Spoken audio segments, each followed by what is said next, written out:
The activity with this, there actually, I'm sorry, let me back up a little bit. There is another for Monet, there is another thing I have to make for it. It's the texture visual. It actually will have a leaf, a physical leaf, and a drawn leaf. A physical piece of lace and a drawn piece of lace, and then a pine cone. So you can have the kids look and physically touch them. I just can't find it, and now I have to make one. So that's another activity you can do with the kids. So that's the texture activity. So with the Saint-Saens, let me go through all of this. So Saint-Saens, it looks like his name looks like it looks very hard to pronounce. Saint-Saens, isn't it? It looks like Saint-Saens. But you say it Saint-Saens. You don't say the S at the end, so Saint-Saens. And it's Camille, which is interesting because his wife's name was Camille.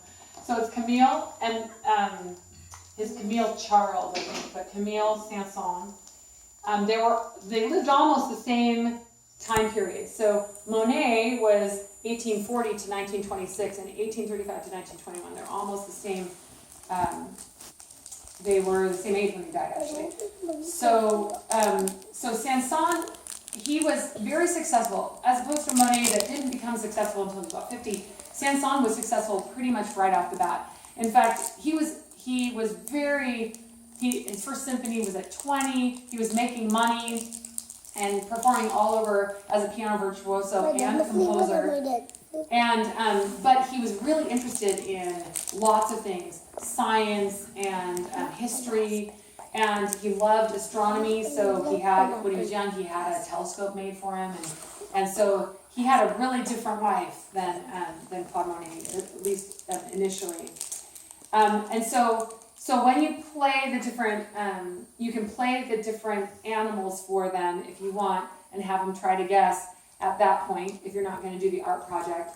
The aviary is one that's a really good one. It really sounds like birds, and the hens and the chicken really sounds like that. And the pianist, if you can say, okay, this is an animal, but see if it reminds them of piano lessons, it might be something that can come in. Now, the activity they have you do with Saint-Saens is dynamics.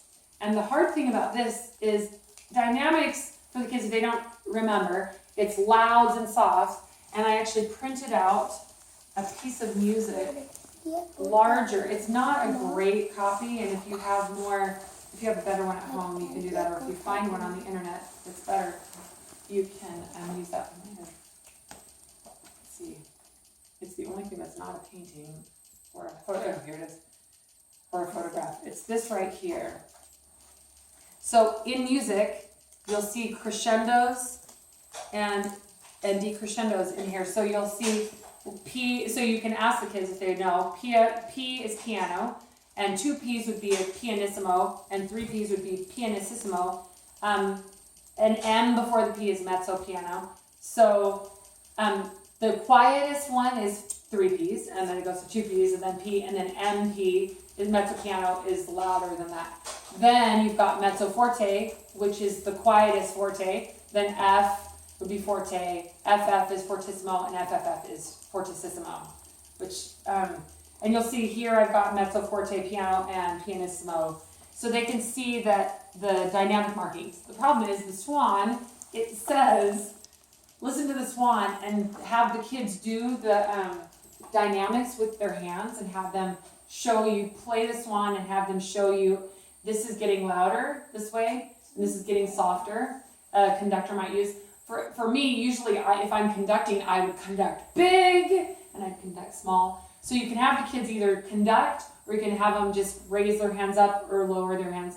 So you can have them all participate. The problem is the swan doesn't have really stark dynamics in it. Actually, none of them are as stark as like John Philip Sousa, where it goes quiet and then really, really loud. And so you can have them play and try to do the up and down. There's a little bit of dynamics in it. What might be more useful is to have them sing a song and have them mimic you. So with their hands, if you have them just do Twinkle, Twinkle, Little Star, you'd be, okay, you'll start really low, twinkle, twinkle, and I actually like to do it this way, twinkle, twinkle, little star, and have them lead with you. And you don't have to have them lead like we learned last time, just have them wave their arms, and when you get big, you can even ask them, okay, what dynamic am I now? I'm at fortissimo, as loud as you can sing, and then take them back down. And so that would be an activity, a dynamics activity, because I listened to all of the animals, and he definitely uses dynamics, but the thing that they wanted they wanted you to notice that it's done through making it louder or using instruments that are soft or loud. So you can bring up, last time, what instrument did we talk about? And it was the flute or the piccolo. Is that one a piano or pianissimo instrument? Or is it a really loud fortissimo instrument?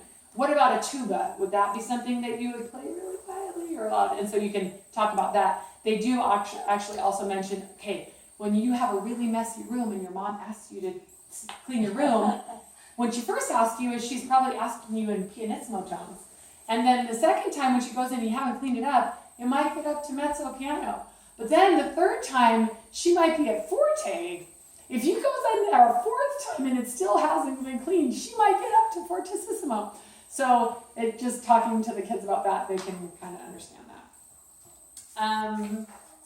And then there is a little, when you're listening to, there's a way for them to remember Saint-Saens.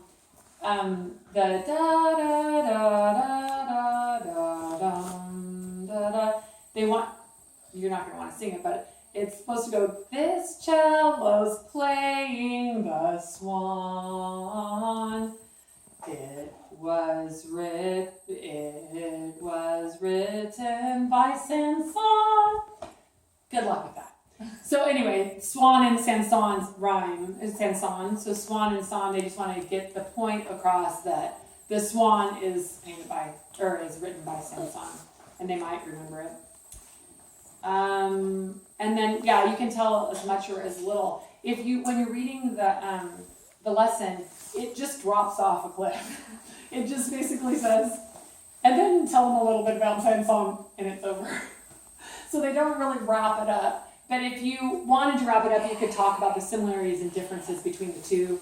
They were both Parisians. They both lived at the same time. They loved to imitate the sounds of the music, imitated animals. He loved his impressions of animals, and he loved to paint his impressions of different things.